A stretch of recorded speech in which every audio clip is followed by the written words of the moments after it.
Haryana assembly ఎన్నికల ఫలితాలు ఉత్కంఠ రేపుతున్నాయి. కౌంటింగ్ జరుగుతున్న కొద్దీ రౌండ్లు మారుతున్న కొద్దీ ఆధిక్యాలు మారుతున్నాయి. మొదట కాంగ్రెస్ ఆధిక్యంలో ఉంటే ఇప్పుడు బీజేపీ దూసుకొస్తోంది. రోహ్తక్లో భూపేంద్ర సింగ్ ముందంజలో ఉన్నారు. జులానాలో కాంగ్రెస్ అభ్యర్థి వినేష్ ఫోగట్ లీడ్లో ఉన్నారు. లడ్వాలో హర్యానా సీఎం నయీబ్ సింగ్ సైని ముందంజలో ఉన్నారు. బీజేపీ రెబల్ సావిత్రి జిందాల్ ఆధిక్యంలో ఉన్నారు.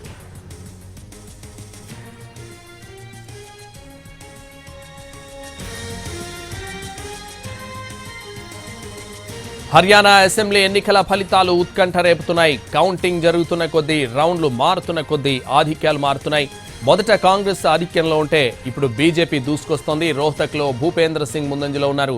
జులానాలో కాంగ్రెస్ అభ్యర్థి వినేష్ ఫోగట్ లీడ్లో ఉన్నారు. లడ్వాలో హర్యానా సీఎం నయీబ్ సింగ్ సైని ముందంజలో ఉన్నారు. బీజేపీ రెబల్ సావిత్రి జిందాల్ ఆధిక్యంలో ఉన్నారు. ఇదే విషయానికి సంబంధించి ఫలితాల అప్డేట్స్ సంబంధించి మరింత సమాచారం మా ప్రతినిధి రాజు లైవ్లో అందిస్తారు. రాజు, ట్రెండ్స్ మళ్లీ మారుతున్నాయి. బీజేపీ ముందంజలో నడుస్తోంది. అయితే తుది ఫలితం వచ్చేటప్పటికి ఎంతసేపటికి వస్తుంది?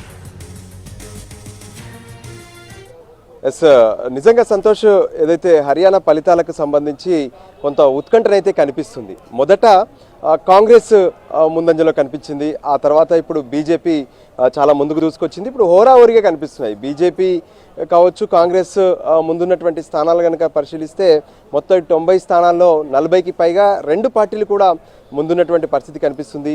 సో ఇదంతా కూడా క్లారిటీ రావాలంటే ఖచ్చితంగా మరో 2 గంటలు వేచి చూడాల్సిందే అనేది మనకు స్పష్టంగా అర్థమవుతుంది. ఎందుకంటే ఇదంతా కూడా పూర్తిగా అంటే ముందస్తు ఫలితాలుగా చెప్పుకోవచ్చు. ఎందుకంటే ఆయా ప్రాంతాలకు సంబంధించినటువంటి ఈవీఎంల బాక్సులు ఓపెన్ చేసినప్పుడు మొదట కొంత వన్ సైడెడ్గా కాంగ్రెస్ కనిపించింది. ఆ తర్వాత ఇప్పుడు బీజేపీ ముందుకు దూసుకొచ్చినటువంటి పరిస్థితి కనిపిస్తుంది. సో ఇదంతా చూస్తుంటే ఖచ్చితంగా ఇంకో 2 గంటలు వేచి చూస్తే తప్ప హర్యానా ఫలితాలకు సంబంధించినటువంటి పూర్తి క్లారిటీ అయితే కనిపించేలా లేదు. కానీ ఏ విధంగానైతే అంటే మొదట ఫలితాలను చూస్తే నిజంగా ఎగ్జిట్ పోల్స్ నిజమయ్యేలా ఉన్నాయని చెప్పి అనిపించింది. కానీ ఆ తర్వాత ఎగ్జిట్ పోల్స్కు విరుద్ధంగా ప్రస్తుతం ఉన్నటువంటి ట్రెండ్స్ కనిపిస్తున్నాయి. సో ఆ తర్వాత మరో గంటలో రౌండ్కు మారుతున్నటువంటి నేపథ్యంలో ఎలా ఉండబోతున్నాయి ఈ ఫలితాలు అనేటివి మాత్రం కొంత ఆసక్తిగా ఉత్కంఠగా కూడా కనిపిస్తున్నటువంటి పరిస్థితి ఉంది. సో ఓవరాల్గా చూస్తుంటే కూడా హర్యానా అనేది ఇప్పుడు 2 పార్టీలకు కూడా చాలా కీలకంగా కనిపిస్తున్నటువంటి పరిస్థితి ఉంది. అటు బీజేపీ కావచ్చు, ఇటు కాంగ్రెస్ కావచ్చు. బీజేపీ ఏమో ఖచ్చితంగా అంటే ఏ విధంగానైతే 2014-19లో గెలిచాము, రాష్ట్ర అభివృద్ధి కోసం పూర్తి స్థాయిలో పనిచేశాము. సో మూడోసారి హర్యానా చరిత్రలోనే వరుసగా మూడోసారి గెలిచినటువంటి పార్టీగా బీజేపీ నిలుస్తుందనే ఆశాభావంతో బీజేపీ నాయకులు కనిపిస్తున్నారు. ఇక కాంగ్రెస్ మాత్రం సో అక్కడ ఉన్నటువంటి సమస్యలు కావచ్చు, అక్కడ ఉన్నటువంటి రైతు సమస్యలు, అక్కడ ఉన్నటువంటి అగ్నివీర్కి సంబంధించినటువంటి ఆందోళనలు, జాట్ల సమస్యలు, ఎవరైతే రెజ్లర్లు ఉన్నారో వాళ్ళందరి మద్దతు, వీటన్నిటి నేపథ్యంలో ఖచ్చితంగా కాంగ్రెసే గెలుస్తుందనే ఆలోచనతో కాంగ్రెస్ నాయకులంతా కూడా కనిపిస్తున్నటువంటి పరిస్థితి కనిపిస్తుంది. సో ఏదేమైనా ప్రస్తుతం అయితే హర్యానాకు సంబంధించినటువంటి కౌంటింగ్ కొనసాగుతుంది. సో మొదట ఏ విధంగానైతే పోస్టల్ బ్యాలెట్స్ కౌంట్ చేశారో ఆ తర్వాత ఈవీఎంలను కూడా ఓపెన్ చేసి రౌండ్ల వారీగా ఈవీఎంలు అన్నింటినీ కూడా అటు కౌంట్ చేస్తున్నటువంటి పరిస్థితి కనిపిస్తుంది.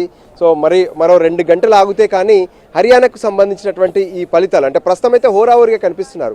43 స్థానాల్లో ఏ విధంగానైతే కాంగ్రెస్ లీడ్లో కనిపిస్తుంటే 43 స్థానాల్లో బీజేపీ కూడా లీడ్లో కనిపిస్తుంది.